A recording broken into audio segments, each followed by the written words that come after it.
The pandemic, the virus, infections, vaccinations, I'm going to set that aside. But we know it's there. We know it hasn't gone away. We know we have to keep safe, get vaccinated in order to move on. Shootings, killings, guns, always with us, never goes away, whether or not it's the lead in the news. We know this has been happening in New York this week. This past Tuesday, there were 3 or 4 shootings across New York City, scattered, unrelated, beefs, disputes, arguments, settled not with words, not even with fists, but with bullets fired and people wounded. Thankfully, no deaths in these shootings.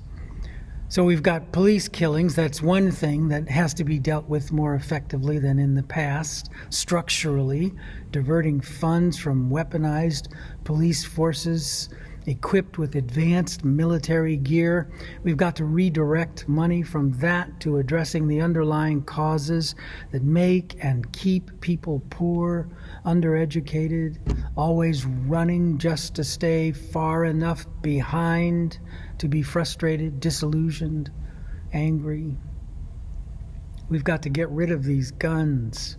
We've got to look at the Second Amendment, see it for what it meant then and what it means now.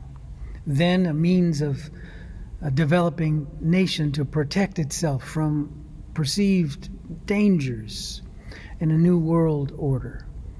Now it's an outdated warrant for unlimited access to deadly weapons in the homes and hands of too many people who find them ready available when they are overcome with rage or hatred at inconvenient others.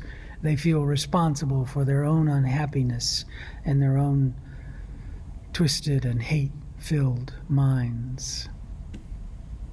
And voting right now, we're watching efforts by state governments to disenfranchise voters that they, Republicans, folks on the right, let's just be honest here, don't want voting, so they can win elections, so they can stay in power, so they can leave in place or add to the structural impediments to the equal justice that is long overdue in this country.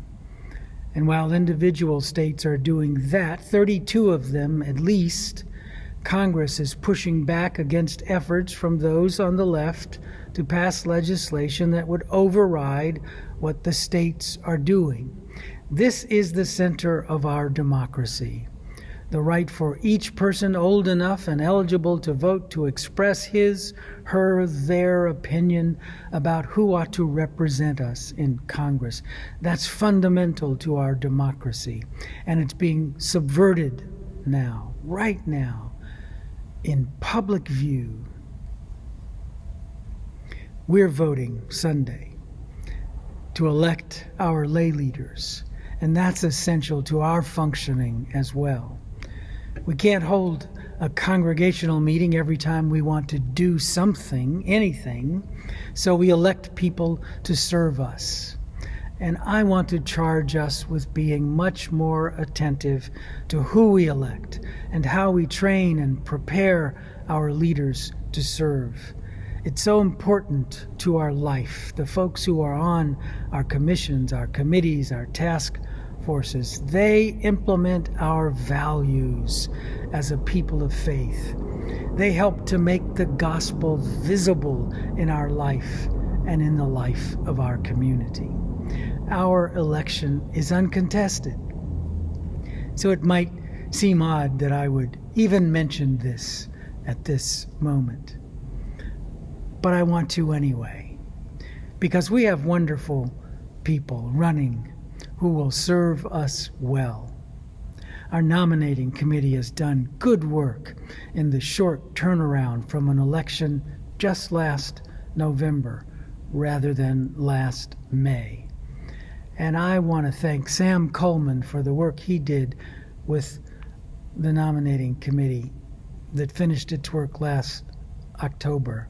And I want to thank Abasede George, who is the current chair of a great committee. And I'd like for you to attend the annual meeting Sunday afternoon and vote. We have to be responsible citizens in our nation, still deeply fractured and structured to harm those most victimized by our history. And we have to be responsible members of our church, organized to do the work of the gospel here and now. Grace and peace. Have a good weekend, and I'll see you in worship on Sunday. Reverend Dr. Raquel Letzum will be our guest preacher this Sunday.